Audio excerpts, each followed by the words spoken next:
বই হচ্ছে সবচেয়ে ভালো একজন প্রতিবেশী, যার সাথে কোনোদিন ঝগড়া হয় না, কোনোদিন মনোমালিন্য হয় না। আর বই পড়া হলো পৃথিবীর সম্ভবত একমাত্র অভ্যাস যার কোনো ক্ষতিকর দিক নেই। স্যার এপিজে আব্দুল কালাম বলেছেন, একটি বই 100টি বন্ধুর সমান। রিসেন্টলি আমরা একটা বই মেলায় গিয়েছিলাম। কত কত বই, আর সেখানে বেশিরভাগই ছিল নতুন রাইটারের বই। অনেক খোঁজার পরে গুটি কয়েক পরিচিত রাইটারের বই খুঁজে পেলাম। আমি বইপ্রেমী না হলেও দিদি কিন্তু সাংঘাতিক রকমের বইয়ের পোকা। প্রমোদ চৌধুরী বলেছেন, বই কিনলে যে পড়তে হবে এটি হচ্ছে পাঠকের ভুল। আমিও লেখকের সাথে একমত। আমি বইপ্রেমী না হলেও বইয়ের কভার, নতুন পৃষ্ঠার স্মেল আর ডিফারেন্ট বইয়ের নাম এসব নিয়ে ঘাটাঘাটি করতে আমার খুব ভালো লাগে।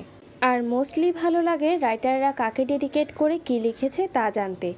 সেদিন বইগুলো উল্টিয়ে পাল্টিয়ে আমি এগুলোই দেখছিলাম, আর দিদি বইগুলো খুব মন দিয়ে দেখছিল। ও একটা বই পোকা, ছোট থেকে দেখেছি ওর বই প্রতি অন্যরকম আবেগ। ও আমার দোলাদিও কিন্তু সেম। এই দুজনের কাছে বই যেন অন্যরকম নেশা। আমি বুঝি না বাপু, কি করে এরা এত ধৈর্য নিয়ে একটার পর একটা বই শেষ করে আবার নতুন নতুন বই কিনে। একবার দিদি আমাকে ঘাড় ধরিয়ে রকিব হাসানের সিরিজগুলো পড়িয়েছিল।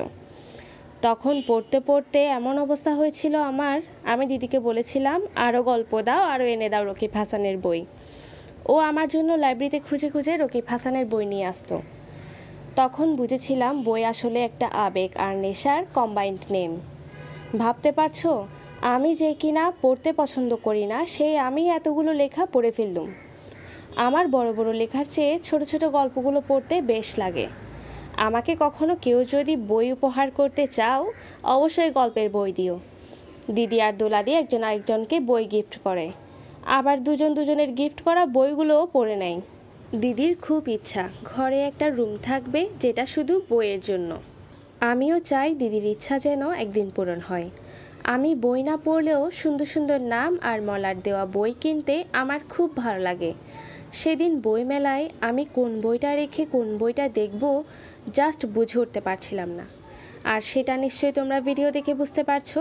শরৎচন্দ্র চট্টোপাধ্যায় বলেছেন, বই পড়াকে যথার্থ হিসেবে যে সঙ্গী করে নিতে পারে তার জীবনের দুঃখ কষ্টের বোঝা অনেক কমে যায়।